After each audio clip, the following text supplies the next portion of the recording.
Okay, good morning to each and everyone. So, andito tayo ngayon sa bayan ng San Narciso, Quezon. So, ito po yung property na ating tiningnan. Pasimula dun sa anong yun. Dito sa property ito, sa nyug na ito. Yan. So, papunta po siya doon. Kaliwat kanan po. Itong kaliwa at saka kanan ay kabilang doon sa property ibinebenta. Ito po ay mahigit nasa 11 hektarya na property. So, ang kagandahan po nito, tabi ng Barangay Road. Simula sa San Narciso, Quezon, sa town proper, siguro po ay may 15 minutes, nandito na po tayo. Madami din pong niyog ito, property ito. Yan, makikita po naman natin dito sa video. So, yan po. Ang bali, ang frontage nito nasa 200 meters.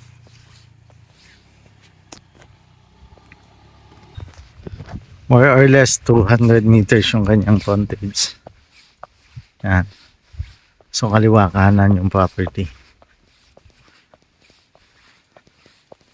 So yung mga client natin na gustong mag-invest ng property na ayaw na lalakad ng malayo. So ito yung pagkakataon para tayo ay mag-invest. So ito, kung yan, ganda. Tapos kapantayan naman po dito sa loob. So lahat po dito ay included po sa property. Yan. Yan.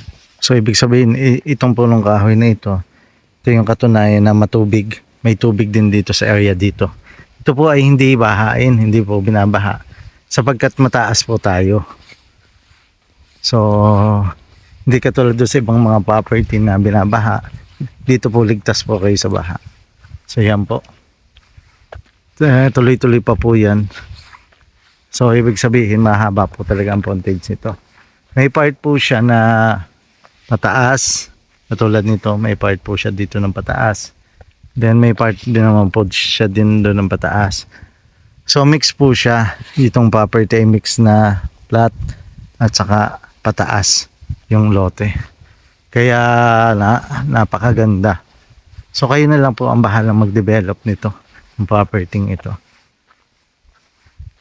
Ulitin ko po, ito yung mga 15 minutes more or less ang layo sa mismong town proper. May kalsada po, may frontage, mga 200 meters po ang lot frontage. Diretso pa po doon, property pa po yun. Hanggang doon sa binabaan po natin doon sa hangganan doon. So maganda naman po itong property. Naanyayahan ko po kayo na mag-invest dito ng property sa bayan ng San Narciso, Quezon. Ito po ay isang bayan na napakaganda. Malapit sa tabing dagat. Pag pupunta ko kayo doon sa taas na yun, overlooking na po doon. Kitang-kita na po ninyo ang buong dagat hanggang papuntang Bicol. Ang problema lamang po, hindi natin kayang akyatin kasi nga may mga kahoy-kahoy. Kaya dapat yan ay maipatabas natin. So, pwede diyang mag-campsite. Maganda itong campsite. Tapos ay agricultural farm. Napakaganda po dito. Guys, lahat ng mga mag-invest na po kayo dito. 11 hectares po. Tabing kalsada. Napakaganda. Thank you so much at have a good day.